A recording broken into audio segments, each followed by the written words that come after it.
Welcome to another video on the channel, and as you saw by the title, we are rescaping my 90-gallon aquarium. It is 62 inches in length, 14 inches in width, and 24 inches deep. If you saw my last video where I scaped this 180-gallon South American cichlid tank, I had mentioned I had ordered fish and that they were on the way. Well, I do have the fish. No, they are not in this tank, but I do have them, and they need a better quarantine tank. So I'm gonna need to set up a quarantine tank, and some of them came in a little small, too small to go in with the Oscar, so this will be the grow out tank until they're big enough to go in with the Oscar. So I would like to make this tank as decent as I can for the time that they are in this tank until I get it set up for its next occupants. If you remember in my last video, I also added the tiger barbs to this tank, and you can see all the detail stones in between the sand there. I have a sifter to go through all of this sand to get all the detail stones out so I can reuse them. I plan to reuse the detail stones as well as the rocks you see in this tank. I plan to reuse all those as well.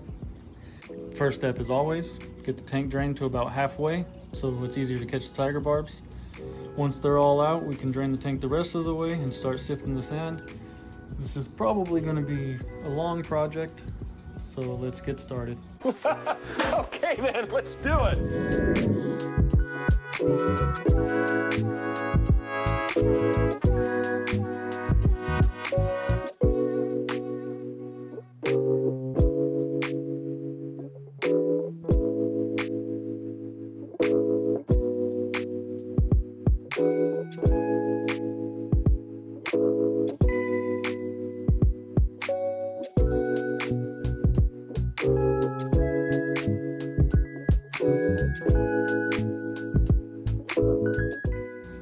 So the tank is completely drained. You can see I moved the sand to each side of the tank here. That was to get it to puddle up in the middle so I can drain as much water as possible from the tank.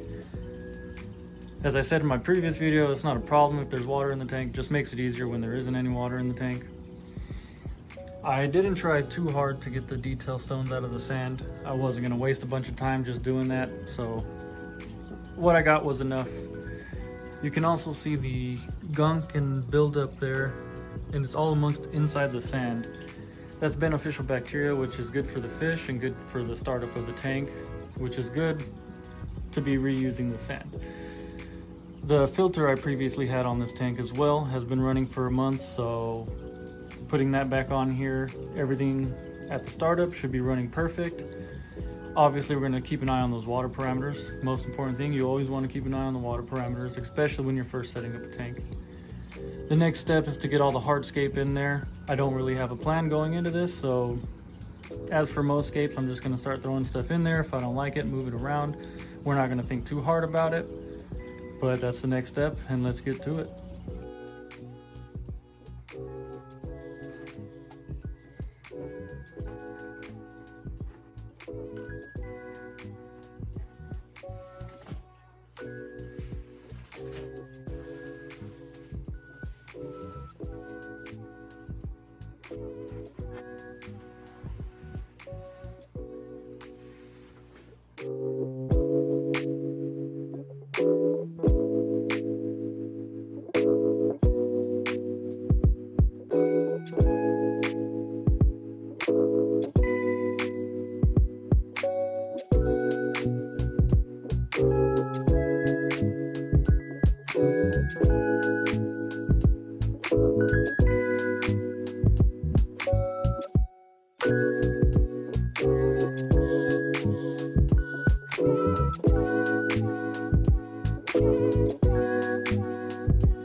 hardscape is in. And without the water, I think it's looking pretty good, but you'll never know until the water is actually in there. But I think it looks quite good as is. What I'm gonna do next is I'm gonna add some fake plants and fill it up with water.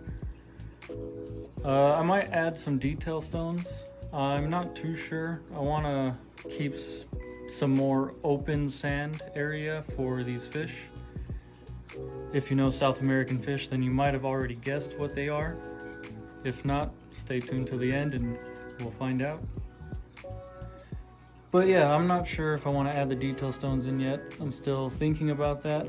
So while I put the plants in and start filling the water up, I'll see if I want to throw in some detail stones or not.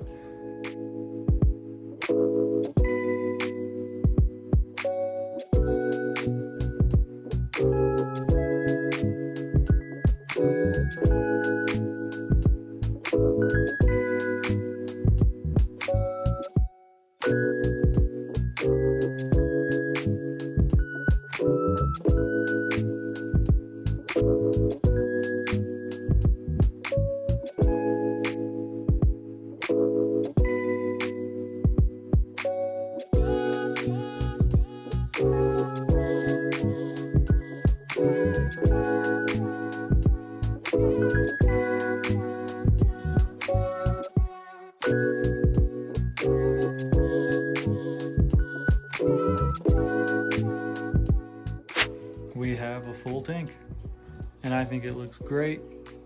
I'm very happy with it. I like how the wood and rocks just kind of go within each other. This piece of wood here is just sitting right on top of all these rocks, kind of perfectly locking itself in there. Didn't have any trouble with wood floating. I kind of locked some down in between the rocks so it wouldn't float, but for the most part none of them are floating at all, which is great. The fake plants, they look good, but over time I will get probably some Anubias and Java Fern in here.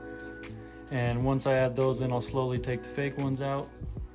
But for now, this will do. I really like how this came out. I will add some more pothos on the top here. I took it off just to escape the tank, so now I gotta add it all back on there. So in addition to adding the pothos, I think we're ready to add the fish. Everything is all up to temp. And the fish are also at the same temperature in their tank right now. So now that those fish are going in the tank, you guys will see what fish I bought for the 180. Obviously, like I said, they're going in here to grow out just a bit more, so they're a better size for the Oscar. But I wonder how many people that know South American cichlids guessed correctly on the fish I got. So let's find out.